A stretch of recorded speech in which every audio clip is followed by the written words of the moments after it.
Hey guys, welcome back to my channel. If you're new here, I'm Rachel, and if you're not subscribed already, don't forget to subscribe before you leave. So please excuse my minimal makeup and half-dried hair. I wasn't supposed to film today, and then I realized that there was no intro for the video you are about to see, so I decided to jump on and film an intro for you guys because you guys deserve a proper intro. So today I'm going to be sharing my eyeshadow palette collection. Typical YouTuber disclaimer, I'm not trying to brag or anything about the amount of makeup I have. I'm just hella nosy and I love watching collection videos. Like, they're one of my favorite things to watch, especially eyeshadow palette collections because I love eyeshadow palettes. So I thought it would be fun to share with you guys what eyeshadow palettes I currently have in my collection. My collection definitely isn't small by any means. I definitely have way too much eyeshadow for one person, but I will say it is not as big as some people here on YouTube. So I think I'm in like the middle-ish area of how big my eyeshadow palette collection is. And I feel like I have a good mix of things, some old faithfuls and some newer items. So I hope you guys enjoyed this video. If you have any questions or if you want to see any looks or reviews on any of the palettes I currently own, be sure to leave a comment down below and I'll be happy to answer that for you guys. Anyway, let's get into my eyeshadow palettes because I have a bunch to show you, so let's not make this intro any longer than it has to be. So welcome to my makeup collection. I apologize for this horrendous lighting right now. We are against a window because I keep my little side table that is currently my vanity right in front of the window, so I have good lighting to do my makeup. So I apologize for the lighting right now, but I just wanted to quickly show you guys where I store my palettes. So majority of my palettes are stored in this drawer right here. This is like my eyeshadow palette drawer and has a lot of palettes in it. I also have a few smaller eyeshadow palettes in my single eyeshadow drawer just because they weren't fitting in the bottom drawer. And then up here, please ignore all this junk up here. I just throw everything into this little top area. My newest palettes are sitting up here, so I remember to play with them. But anyway, let's get into all of my palettes. Alright, so I wanted to start off with the palettes that don't currently live in my palette drawer. So the first one down here is the IT Cosmetics Naturally Pretty palette. All of the gold writing came off of this, and it's like the old felt packaging, which is kind of annoying. But this is what it looks like. It's just a really great neutral palette. It's a little bit lackluster, but it's a really great companion palette. And then up here is the BH Cosmetics Zodiac palette that my boyfriend got me for Valentine's Day, which, bless him, this is an amazing palette. I love this because of all the colors, and it also has some good neutral shades in here as well. And these metallic shades, if you wet them, they are gorgeous, and the mattes blend so well. And then I recently got some Juvia's Place palettes. The first one is the Masquerade Mini palette. This has a lot of shadow in it, and I can't believe this is the mini because this comes with a lot of product. I picked this because I wanted a good mix of neutrals and some color because I wanted to get into more colorful shades, and I've heard great things about Juvia's Place. I haven't played with it too much, but so far I've really been enjoying the looks I've created from it. And then I also picked up the Nubian 2 because there was an amazing sale when I ordered. So I also really enjoy this palette. Again, it's a good mix of neutrals and pops of color. The pan is, and this one is ginormous, and I will probably never ever hit pan on any of these shades. I do enjoy the Juvia's Place formula. I'm not sure if it quite lives up to all the hype it gets. I do find that some of the mattes are a little bit hard to blend, and you have to apply the shimmers with a finger. It doesn't give the full intensity if you use a brush. So I like to use my finger with them, but other than that, like, they're pretty good eyeshadows, and I love the color selections they have, so I've been liking these. Alright, now it's time to break into my palette drawer. So the first one sitting up here is my Naked 2 palette. If you saw my, I think it's the makeup I keep for sentimental reasons or something like that. This was my first palette ever. As you can see, I got a lot of dips going in this palette because this was my only palette for like a year when I first started wearing makeup. I love the shades in this palette, but I don't quite reach for this that much because, well, it's super old. I do like the formula though. The formula is still amazing after so many years. YDK is like my favorite shade in this palette, and I also really enjoy the shade Suspect. So underneath that palette was the Tarte Lead palette from Tarte. I actually really enjoyed this palette. I know a lot of people did not like this for some reason. I will say it's a little bit more of a drier formula, and they're not the most pigmented shadows, but these are really good for if you need kind of a more natural look or you want something for like a transition shade. This is the perfect pigmentation for that. I love this row right here. I used to use it all the time. I haven't reached for this in a while because I have so many matte palettes now. I should definitely pull this out again because I used to love this, and this used to be my everyday palette. But underneath that one is the You Had Me at Hello by ColourPop palette. Mine looks extremely beat up. I saw in a post online that if you peel back the sticker, you'll see this was actually supposed to be a Kathleen Lights collab. My sticker did not want to come off at all, so I kind of picked it enough just to see the word Kathleen Lights. So that's why the cover looks like this. And then the inside's also a little bit destroyed.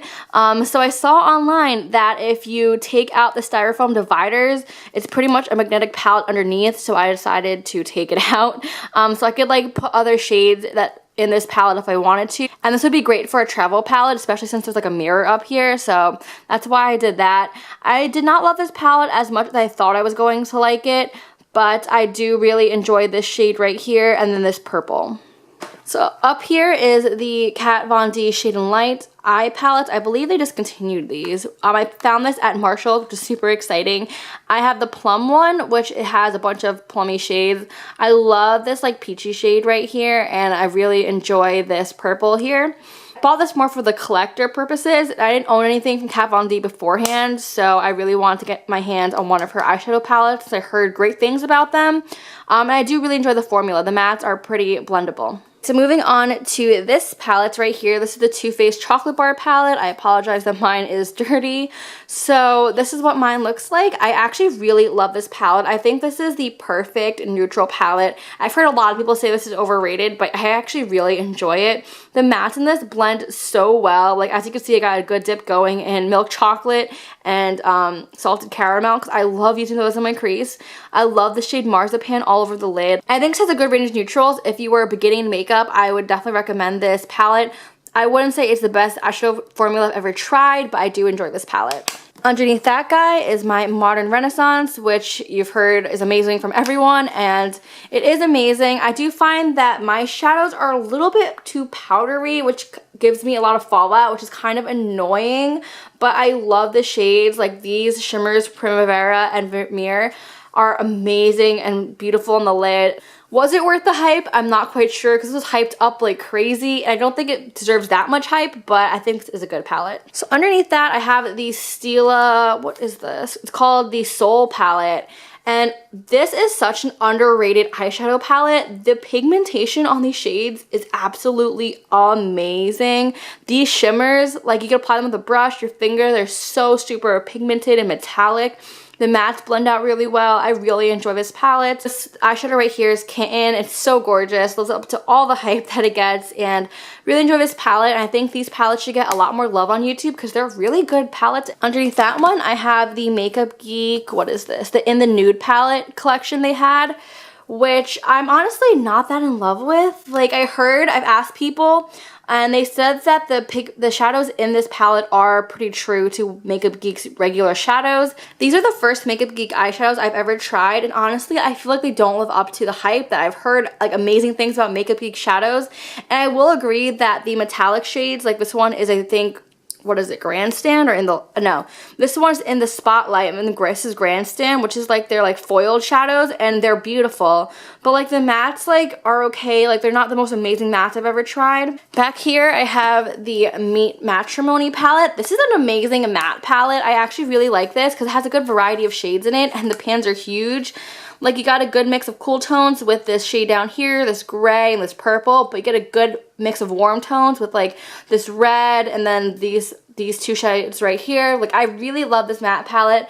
I haven't touched it in a while because, again, I have so many matte palettes, but I don't really hear anyone talk about the TheBalm formula, and these blend so well and are very nice and pigmented, so I'm not quite sure why no one talks about this. Down here, I have the Tarte Pro palette. I got this for Christmas. I haven't played with it that much because I started my project pan like right after Christmas, so I didn't really play with it yet.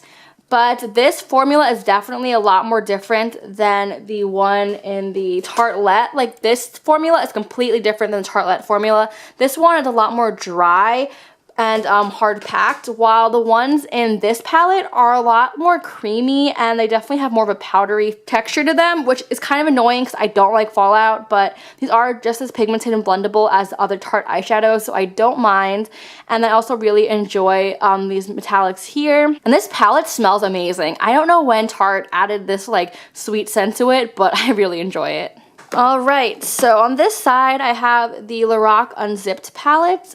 This one is not cruelty-free. I think this is the first non-cruelty-free palette I've picked out. Yeah, this is the first one that's not cruelty-free. And this is just a pinky toned palette. If you saw in my makeup I regret buying video, I have a love and hate relationship with this palette. I love the mattes in it. It's very nice and blendable and pigmented. The shimmers are beautiful. The only gripe I have with this palette is that a lot of these shimmer shades look very similar to each other. So underneath that one I have this Z palette that has, these are Coastal Scent shades, and then these are ColourPop shades. So I bought the Z palette before the whole like scandal with them that I don't even know if anyone cares about anymore. But yeah, so these are my ColourPop shades down here, and I love this green shade, Team Captain Beautiful Olive. This purple here, I think is, which one is this? Silver Lining, I think. It's very, very pretty. So Jaded is a beautiful pinky shade, and Snake Eyes is the most beautiful taupe I've ever seen in my life. Up here, these are just like reject Coastal Scent shades, because if you see back here, I have a full Coastal Scent palette. So these are like the ones that didn't fit, so they're not that important. So since we were speaking about my Coastal Scents palette anyway, this is like a huge Coastal Scents palette that I built during their like 99-cent Hot Pot deal, and Coastal Scents has some good shades. These aren't the most long wearing or pigmented eyeshadows I've ever tried in my life, but I think they are decent shadows, especially for the price. Like a lot of their mattes, like some of them have a sheer finish, so like they're not super opaque, but I like to use those as transition shades, so I don't really mind.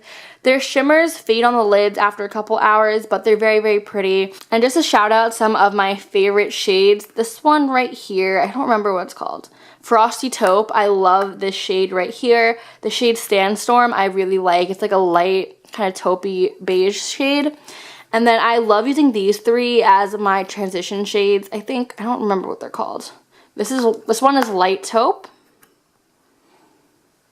What's this one? Kokomo Cafe, which is, these two are more neutral tone. This one's a little bit warmer. I think this is, yeah, Coconut Husk. And those are really great for transition. Ooh, I dug my finger into my shadow. Oh no. But yeah, so these three I love for transition shades. I do like them, but I think I've tried better things since buying this palette. All right, these two last stragglers here. This is a Bareminerals gift I got for Christmas this year. This palette has some eyeshadows and then some cheek products. I love Bareminerals Press Shadow Formula, but I honestly haven't played with this that much because, again, I went on my Project Pan journey right after Christmas. And lastly is this Natasha Denona 5-pan palette that my boyfriend got me for Christmas. This one is the number 5 palette and has a bunch of taupey rosy shades, which I love. The shadows, I'm not sure if they quite live up to the really, really expensive price tag that they have, but they're definitely really nice. This matte shade right here does give a little bit of fallout and it's a little bit powdery, but it does blend amazingly and it's very pigmented.